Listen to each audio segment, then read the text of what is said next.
Welcome to People in Innovation, a CPI podcast where we explore the extraordinary and impactful stories of our drive to innovate and create a better future for people, places and our planet.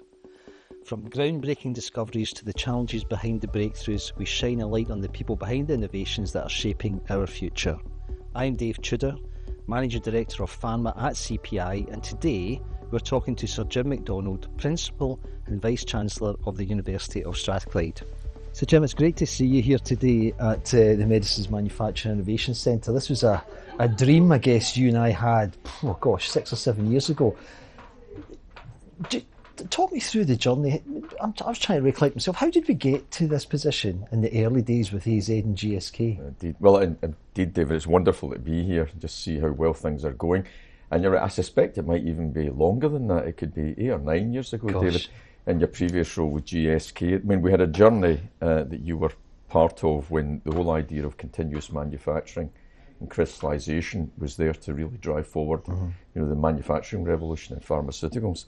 And through that, yourself and others started to think about, well, how do we then move to manufacturing opportunities? So I remember well our workshops at the Technology and Innovation Centre at Strathclyde, GSK and subsequently AstraZeneca got involved in that. We made this proposition of going from low TRL research work, which is critically important, to that mid to late stage R&D activities. Yeah. And that's really where the Medicines Manufacturing Innovation Centre proposition came along. And the great connection here is there's a bit of circularity. As you've welcomed the First Minister, John Swinney, to cut the ground for AMIDS, it was you and I and others, along with Sir Andrew Whitty, that had a dinner with John Swinney to talk about the vision that we had. And of course, things take time, but it seems to me now, certainly with what CPI is doing, that the acceleration is really taking off. And it's been a great pleasure for the University of Strathclyde to be on that journey with you. I can remember at the time, I think I was head of manufacturing strategy in GSK, and I can remember at the same time I was co-chairing the industry leadership group for life sciences in Scotland, and I was involved in both the Scottish and the UK strategies for life sciences back in 2017, and they both identified this same problem, which is, look, we're really good in the UK at creating innovation, we're good at ideation creation, but the ability to translate it through was a real weakness. In the whole of the UK, and that was that particular problem was really, to me, was the birth of the concept of NMIS, which is the grand challenge model coupled with the GMP capability and the technology. And I remember particularly, Andrew Whitty is the CEO. I remember bringing him up to Glasgow and meeting you up in the TIC building. Do you remember that meeting? I remember it well. There was plenty of energy in that meeting, but I suspect there was lots of like-minded people around the table that had the idea of moving from idea to delivery. And to the point that you've made, I've had the privilege of being the president of the Royal Academy of Engineering for the past 5 years. The Academy had a lot to do with the prior UK innovation strategy. And now, as we know, the new government in the UK is driving towards a new industrial strategy. So what CPI are doing, what they're doing through the partnership with industry and academia, really positions what NMIS is all about. That is, taking that late stage R&D, which very often is the difference between getting ideas out of the laboratory and into products and a route to markets. There's not enough of that in the UK, and I think what's happening here at NMIS, what CPI is doing across the Friends in the Catapult network, the high value manufacturing catapult. This is critical for me because we won't create commercial opportunity, we won't be creating the skills base, and we won't be creating that whole UK approach, that whole systems approach that's necessary. So the vision that was developed 6 or so years ago or more is starting to be realised in what you're doing here. And MMIC is part of the Advanced Manufacturing Innovation District Scotland, tells you about scale. You mentioned about strategies, Dave, and just making a reference, I was co-chair of the group that generated the Scottish Government's innovation strategy. And as I was thinking about what you've been creating here, it's right in the convergence point of the 4 key elements for that innovation strategy. Advanced manufacturing, absolutely. net zero in energy transition. Now, as you have said often yourself, decarbonising and making pharmaceutical manufacturing more sustainable is key to what you do here. And the other two underpinning pieces are digital and data technologies, and all the way through to life sciences and health tech. So I shouldn't say it's by accident, it's because you've chosen to strategically place CPI in that space, but it resonates so well with the Scottish Government, and it's clearly well aligned with the new UK Government industrial strategy. No, I agree, Jim, and I think the synergies that NMIC and NMIS can have, particularly in digital solutions, because I think that is where there's a transferable technology in highly regulated industries like space and aerospace and pharmaceutical. I think that's hugely exciting, and those conversations are really taking place today. I was reflecting on, I remember when we set some of the dimensions for MMIC, we talked about raising 56 million, maybe 15 to 20 partners, Strathclyde University with the lead research technology partner, and here we are today. It's 128 million, there's 39 partners, and top of that there's 20 academics, so it has just grown, and that vision that we had back in 17, 18, it's still landing today with people wanting to come and join. The question I was going to ask you to reflect on is that in Strathclyde, and I think Strathclyde is one of the leading universities at bringing other academic institutes into the partnership, and that has happened. But I was wondering your thoughts on how that's really evolved. If you look at the CMAC example, I think that's a great example, Dave. I mean, the idea of collaboration trips off the tongue. The truth of the matter, collaboration has to be at the heart of the values of how you actually do your business. And you'll see people referring to collaboration, but sometimes that means that you help them do what they want to do. The key thing is having that shared vision, and for me, as I've seen, through what CPI has been doing, what GSK and AstraZeneca have been underpinning, is this idea of a vision for an industry, and that's what for me has magnetised the proposition here at MMIC. Whether it's supply chain partners, whether it's researchers, whether it's the big tier ones, it's this idea of recognising the market opportunity won't be realised unless you work together, and that's true for the academic sector as well. Over the past decade, I've been chair of two of the Scottish research pools, which is basically groupings of 10 plus universities. And the idea and the humility that one has to apply, that you can't be doing everything at the very best. You must concentrate on your expertise and your capability, and then complement it by working with other academic institutions, and certainly working with those that are leading in the industrial and innovation space, like CPI, like the big pharma. And you mentioned that digital connectivity. I mean, the whole idea of digital twin, data analytics, computational intelligence, AI, it's pervasive.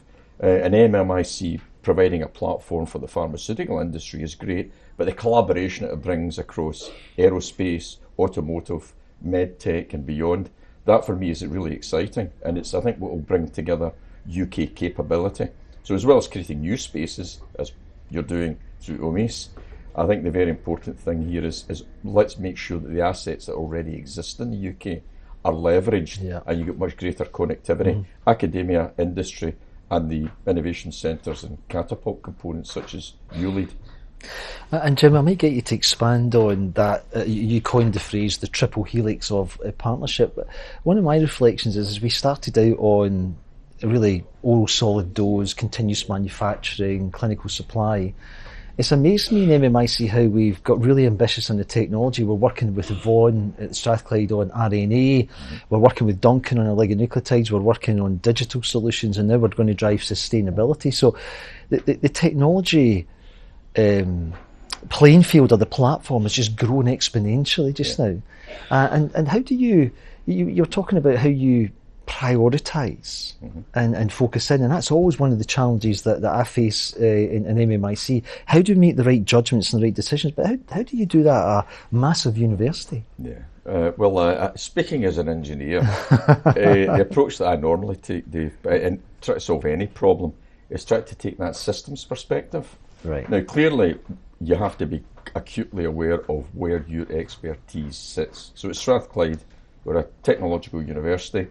We're committed to being socially progressive, but we know where our competitive advantages sits, in many aspects of engineering, certainly in chemistry, in physics and pharmacy and biological sciences. However, the key thing for me is if you're tackling a problem, like how do we face into the pharmaceutical industry, recognising from a systems perspective, what are the key components that you bring? Yeah. Where are the interdependencies? How do you actually collate your capability? And in so doing, recognising where the gaps may be.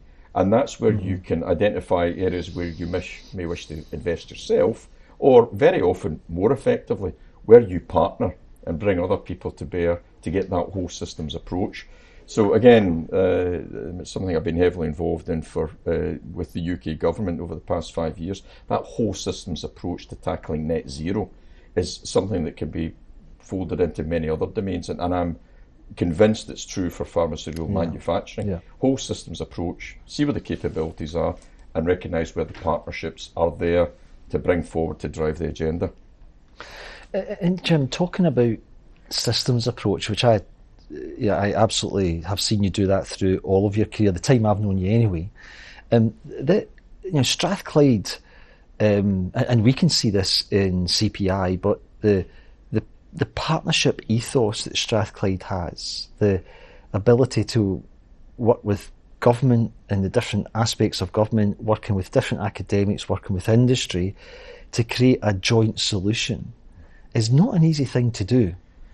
Because it's very easy to be inward focused in what you're doing, but Strathclyde seems to have unlocked that system, to use that phrase. Yeah. How did that all start for the university? How did that all... I suspect some of it may play back to my own background, Dave, because I worked in industry for 10 years before I went back into the university. Right. So the idea of taking a solutions-based focus is something that drives me, and I know it does you too. But we probably had a number of early wins at Strathclyde, particularly in energy, which is my background, where we created the Centre for Electrical Power Engineering 30 years ago now, and it coincided with the privatisation of the utility industry in the UK. So national laboratories and capability were, shall we say, being deprioritised. So as a consequence, we set up a collective between National Grid, Scottish Power, SSE, a number of the English distribution companies, and created that first cluster. So in many ways, you'll see Strathclyde replicating in many of the areas of work on. It's cluster theory 101. A joint problem statements, a joint vision for the industry is going. We did it in energy. We moved on to manufacturing. I hold the Rolls-Royce chair in electrical systems. The first component in the Advanced Manufacturing Innovation District for Scotland was the AFRC, the Advanced Forming Research Centre, which we created as now part of the Catapult network with Boeing, with Rolls-Royce and Metis Aerospace. And it was these gatherings, these clusters, these focal points that then crowded in supply chain partners. And because we had particular strengths, where we were less strong, we brought other academic partners in. So in many ways, you've seen a build over the past 15 years in particular. The first big risk-based investment we made was the Technology and Innovation Centre, which has now catalysed the Glasgow City Innovation District, which in turn has stimulated the model for the Advanced Manufacturing Innovation District Scotland that CPI is such a key part of. And Jim, I resonate. I could see all of that evolving over the time we've known. But what do you think's special about the partnership we have, particularly as we're here at MMIC? I know there's partnership with other parts of CPI, but what do you really value? What do you see special in the partnership here? So if we quote a well-known Scottish academic, Adam Smith, the principles of enlightened self-interest apply. Yeah. CPI have a strategic plan you need to deliver against. You have a key role in the Catapult network. Strathclyde has a strategy as a leading international technological university. Why this works so well, David, is that there's a very strong intersection between what we want to achieve, what you want to achieve. Quite frankly, a lot of it is down to personal relationships. You and I have worked together for many years. Myself and Frank Miller have worked together in the context of the broader high-value manufacturing Catapult community. So there's a degree of trust, a degree of shared vision. But the bottom line is we can see the value for each other, but we're also committed, and I know this is true, to the success of each other. And I think it's that shared vision, that commitment to real collaboration, where the tide rises, but as the tide rises, it brings all the ships with it. And I think we're seeing here in action at MMIC and here in the manufacturing district, partners that come here recognising, well, they might contribute and give, they get a lot back again. Yeah. So enlightened self-interest is good for the individual partner, but it's good for the cluster or the community that it's part of. Brilliant. And you know, Jim, we're actually here today at the groundbreaking of the oligonucleotides Centre of Excellence. And you know, when you look at that, really some of the advanced solutions that we're working on, what's absolutely essential to that is that we build the skills behind it. And I'm delighted that we're partnering, Duncan and I are partnering on the first oligonucleotide skills academy, which is going to have this double impact of upskilling existing workforce in the pharma industry, but also bringing a different, say, content and edge to some of the academic programs that you have. I don't know if you wanted to comment on that. Well, first of all, I really appreciate CPI working so closely on that strategic partnership. If I've got one worry for the UK over the next 5 to 10 years, Dave, it's the skills gap that we have. Right. Not just in pharma, not just in manufacturing, not just in energy per se. It seems to be over the past decade, by and large, we've been asleep at the wheel. And I've recently become chair of an entity called Ingenuity, which is the UK's leading engineering and manufacturing training charity. And as I have conversations with UK government ministers, as I talk to Scottish ministers, skills are taken for granted and they must not be.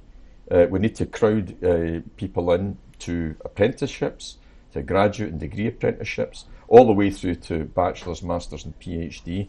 And that's going to take quite some time, and that's what we need to realise. If we don't really tackle and commit to this skills growth, we're going to deflect ourselves from achieving the size of the prize that we've got here and creating high-tech, high-growth potential industries.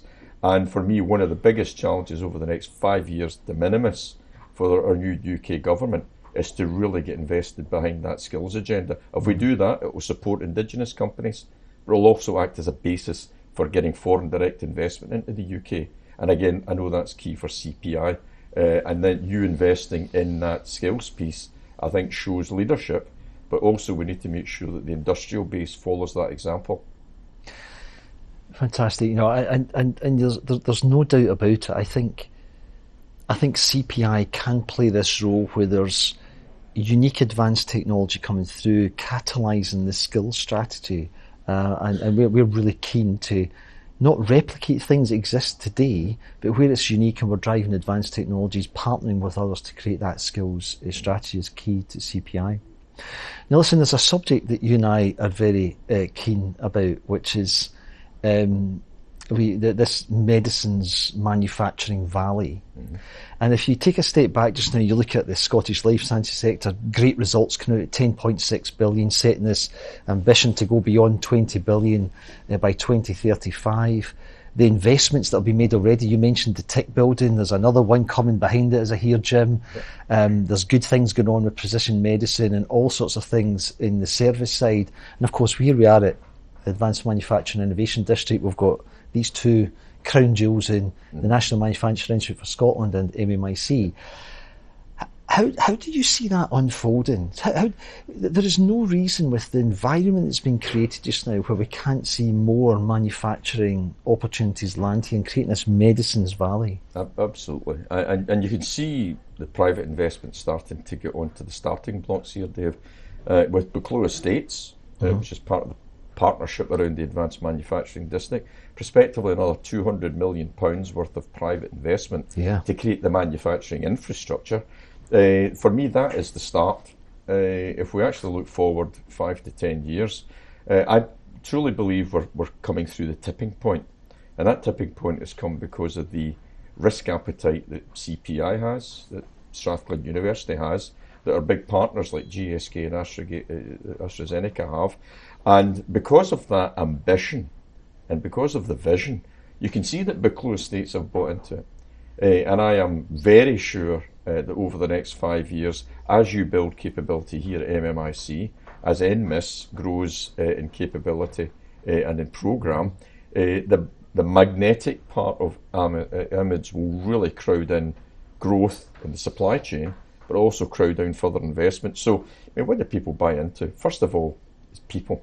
People do business with people, so you need strong, credible advocates, executive leadership, yourself, Frank. I'd like to thank myself as well as the industrial partners, and getting that ambition and that scale of opportunity. That there's, it sometimes doesn't feel like it, but there's a lot of money around, and money's looking for great investment. And it seems to me the advanced manufacturing district within which MMIC sits is a great investment opportunity. And let's see over the next few years how we can make that happen. For sure. I mean, I think it's hugely exciting, and one of my reflections is that you've got, if you look at the connections that Strathclyde University have and the connections that we're building through the CPI pharmaceutical side of the business, I mean, we've got all the ingredients of this cake. We just need to do a really good job of building the cake and making it happen, don't we? That's what it feels like just now. That's a great analogy, one that I use myself. I had the pleasure a few years ago when we first opened the tech building. I invited a colleague of mine over from California, John Hennessy. Yes. John was president of Stanford. He's now chair of Alphabet, which is the organisation that owns Google. And I come over and I said, look, the thesis here is, how do we learn lessons from Silicon Valley? Now, I would never be presumptuous enough to say that we'll replicate it, but you've touched on a great metaphor here.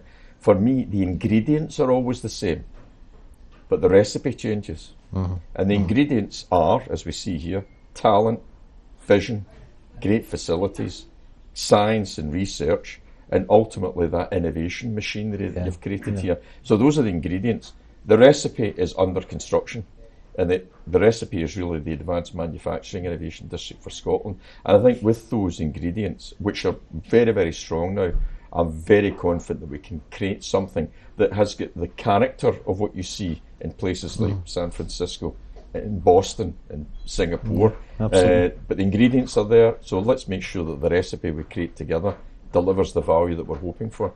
The future is really looking exciting. It's looking exciting for the university. It's looking exciting for CPI. What excites you about the future? What maybe worries you a little bit about the future? I mean, I'd like to think, Dave, that over the next 10 years, when people in 2035 look over their shoulder, they'll say 2024, 25 is when things really took off. I mean, so far, we've been a 10-year overnight success in what we have around us here. But I'd like to think folk will see the past year and the next 2 or 3 years as the time when CPI and Strathclyde weren't just catalysts. We were certainly that, but we were active agents in driving forward this move to creating something not just of national scale, but of international scale. And that's what really excites me, because it gives us the opportunity to channel great research from Strathclyde and from our other academic partners. CPI, getting involved in that. You've got fantastic scientific and engineering capability. You know how to go on that innovation journey. But I think now keeping the gradient really steep and making sure, whilst we have to deliver as we go, make sure that folks see that this destination isn't going to be capped out. I don't see us saturating anytime soon. So for me, I'd like to think 2024, 25 will be seen as the time that we really took off and got on that steep gradient of growth. Oh, fantastic! And when I think about CPI, and I think about what excites me about the future, I think about we've got these new drug modalities coming through, and we've got a lot of good academic capability, and for CPI to play an instrumental role and trying to translate and get advance into the industry, because one of the challenges the pharmaceutical industry faces just now in particular is that where do you place your bets just now? When I started in the industry, there were really 3 or 4 modalities. There's now a dozen, and they can't feed every modality. They've run out of cash, so it's going to be much more choices. And I think CPI can help with those choices. It excites me as well in the area of digital, because I think digital at the moment has been a little bit lagging in terms of using historical data, but how do we use that to predict the future, accelerating the speed to market through digital opportunities. And then the final thing for me is in around the whole impact on the planet, and it still doesn't sit well with me, having spent 33 years in the pharma industry, that the pharmaceutical industry is one of the worst performing supply chains when it comes to carbon footprint.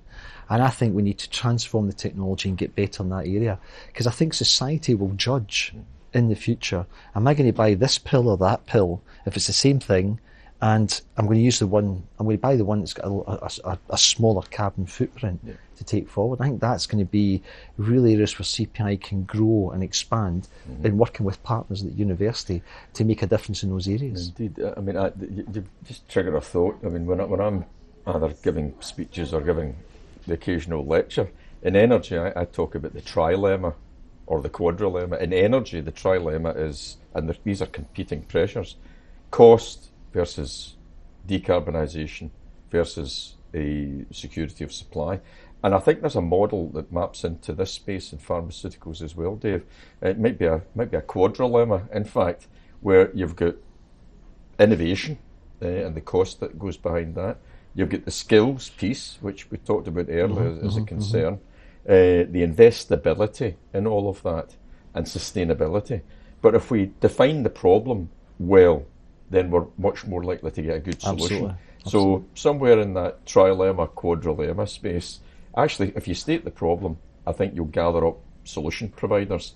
And CPI, MMIC, and Strathclyde University might be part of those groups that will define the problem, which will hopefully accelerate the route to solution. So Jim, just to say a huge thank you. I mean, we really appreciate getting your time to have this interview, helping us to celebrate our 20-year anniversary.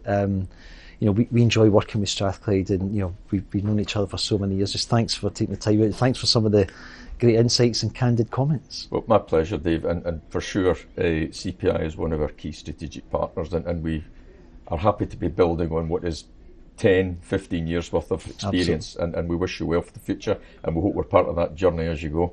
Thank you very much. Sir Jim McDonald, Principal and Vice-Chancellor of the University of Strathclyde, on People in Innovation, a CPI podcast. Thank you for listening, and make sure to join in on more conversations with people that are shaping our future. You can learn more about CPI by visiting uk-cpi.com. Let's innovate together.